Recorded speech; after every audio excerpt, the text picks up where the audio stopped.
Hey everybody out there in YouTube land, welcome to another episode of the Sidewalk Saint with your host, the Brother Phil. I know right now I wanted to say that everybody is out there just getting super crazy in the cars, and I know you guys all grew up with Grand Theft Auto and maybe your subconscious thought that was real, but I just want you to know that Grand Theft Auto is not real and it's really a bad thing and you gotta stop it. It's just nuts. It's just nuts, man. You're beyond insanity. You're creating horribleness all around yourself, and you're suffering in your car, and you don't even realize you're endangering people, and you don't seem to care. It's like, I'm talking to everybody in the world right now, man. It's like, dude, for real, you're gonna race cars, endanger all these people's lives. You think it's a video game, don't you? You think it's Grand Theft Auto, but that's not real. And you know what? The people that created Grand Theft Auto should be put in jail for the killing, what I would even call murdering, of all kinds of innocent people. Because you put all that in your subconsciouses when you were kids, and now you think it's real, and you think you can do it, and video games make you think you can do it, and you're falling into the trap. You know, if you don't die and you kill a family, how are you going to live with yourself? How? Really? I mean, you're not going to want to live. Your whole life's going to be clouded over by that. Unless you break into a massive awakening. And then the family still died anyways, so you suck. Alright, so I'm done trashing everybody out there. And I don't know everybody drives like this. And I probably have a lot of viewers that drive really nicely. But I bet you're agreeing with me. It's out there. And it's rampant. And it needs to stop. People need to be responsible when they're driving.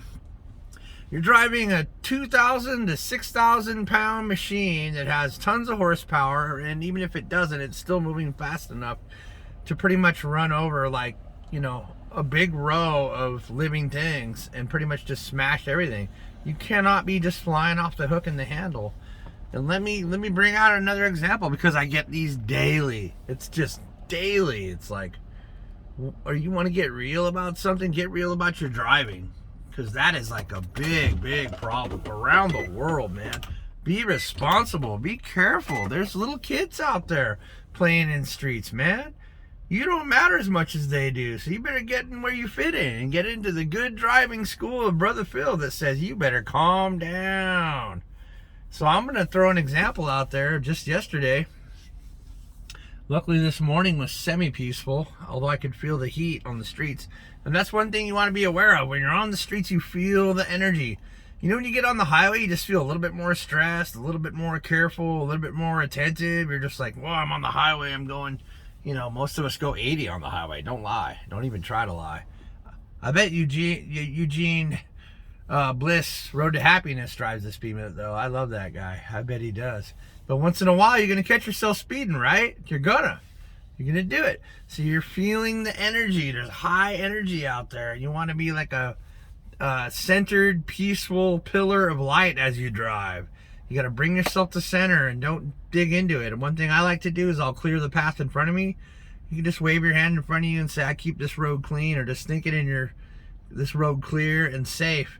And if you see people that look like they're going to do something dangerous, you can throw blue energy that way, or you can just imagine a shield or something protecting you and other drivers, or imagine that driver's going to drive nicely, because you see that because you know that it's there.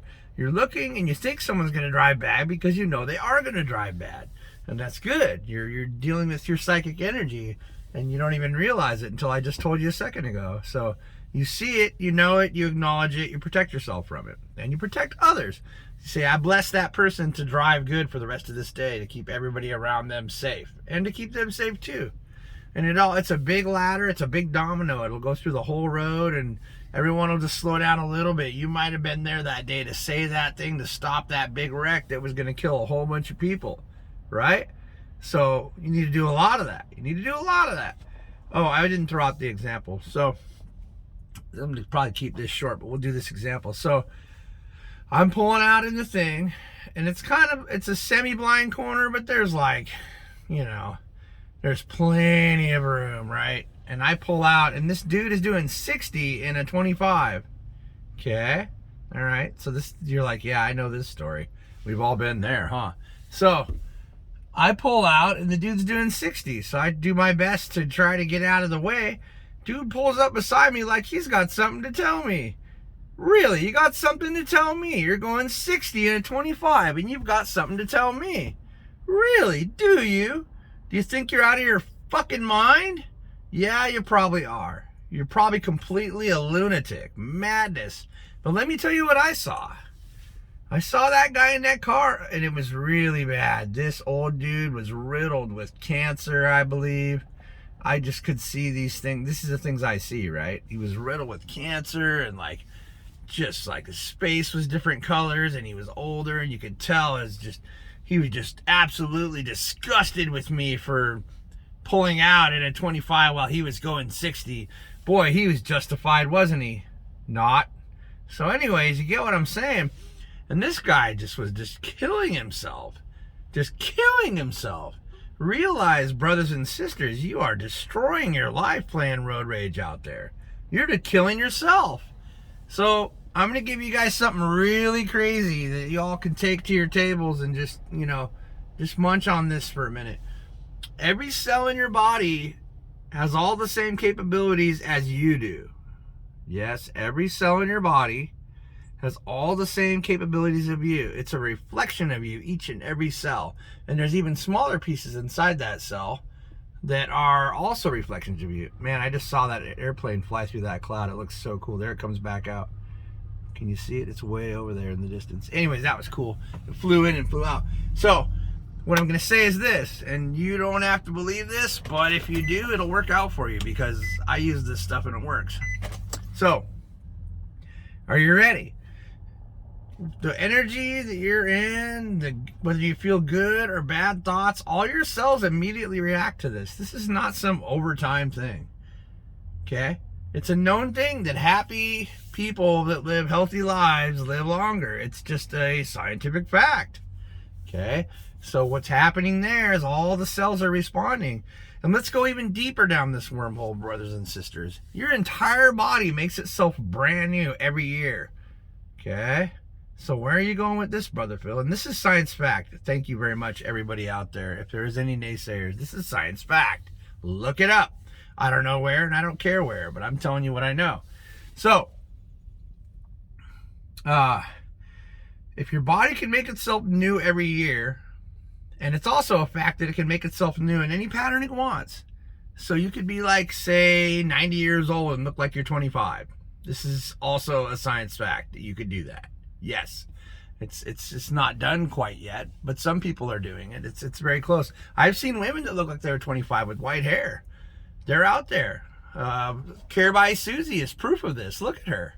I mean, she does add some physical things and some beauty care things, but she's just beautiful at her age. Absolutely amazing. Look at her. I bet if you took a picture of her when she was 20, it'd be pretty damn close. Yep. So what I'm saying is this. You're allowed to be... No, not you're allowed. Let me say this. You can decide what you're going to be looking like. You can decide how healthy you're going to be through forgiveness, kindness, love, and every good thing you can think of that you reflect in your life. All your cells will immediately listen up and follow this. And where does this go with road rage? Well, it goes like this. If you're happy and peaceful, why would you drive angry and crazy? I just had to pause there for a minute so you could let it sink in. If you're happy and peaceful, why would you drive crazy and angry? If your deepest core is at peace and you're harmonious and you're a pillar of light, you are not going to be road raging. You're going to be like, oh, that person cut me off. Well, I don't want to get mixed up in it. I'll let them do it. You see where I'm going? It goes even deeper than that. It goes as deep as this. God, man, I had such good information. So they'll channel to me and then they'll just stop, or like something will pop in and block whoever's coming in. I don't know how many people are channeling right now, but it's all channeled. It's all like higher selves and different people. It goes deeper than that. Where does it go? Hold on, remind me, guys. Come on. Bring it around. So it's like this. Oh yeah, there it is. Beautiful. So you don't need a government or a military or punishment or rules or laws around a person that is connected fully to their higher selves, because they will only make inherently good decisions. And that all, what does that have to do with cars? You will make good decisions while you're driving because you'll be peaceful. And you driving around peaceful will energize the people around you with peacefulness. So it's kind of like that. You want to bring people out of their madness. They think they're road raging. They think they're in their NASCARs. They got big horsepower cars. And you know, I use my horsepower to get around. But I don't use it to bully people. I don't use it to tailgate people. I don't even bother tailgating. Why would you tailgate? Let's see. A, tailgating is going to make you suck all their exhaust. So you're going to die sooner. B, you're almost certainly going to get into an accident. And C, you're an asshole. I love talking like that. I don't know that YouTube doesn't like it. But yeah, there you go. Irrefutable. All three things. So you won't even realize you're making problems. You're creating those problems. And let me tell you this. When you resonate with a more peaceful vibration, then people that are driving around you that think they get into accidents, quote unquote, are not getting into accidents. Let me just clear that all up for you. They're driving impatiently, they're getting crazy, and they created the event. And the other person saw their pain energies and resonated with that and brought themselves closer to it and became a part of it by getting in a so-called accident. It's not an accident. No accidents happen. You create that event. You drive like an asshole, you crash into the person, then you spend the rest of your life trying to blame them. Am I wrong? Nope, not wrong. So anyways, sorry about getting super raw with a little bit of heavy talk there to my beautiful divine sisters. I hope that wasn't rude, because you know that I love you guys and you're all precious. But get out there and align yourself and start being peaceful and bring peace to those people, because a lot of people aren't going to wake up until you're the person that just drives nice around them. They'll be like, oh, because people see things and it imprints on their subconscious, just like Grand Theft Auto did. But when they see peaceful imprints, it changes the people around you. It's going to slow things down. It's going to make people relax. And I hope that poor cancer-riddled old man realizes that he's the cause of all of his pain, while he blames the entire world for what he did to himself. Because that's what happened. And I bless him with all the love in my heart. And you guys bless that guy too. Because the people that are the worst are the ones that need the most love, from now and for always. So take some of my information and change your life if you can. If you haven't, if you have already, then good for you. Because I love you guys and I want you to be peaceful and have a great driving experience. So we'll see you on the next one.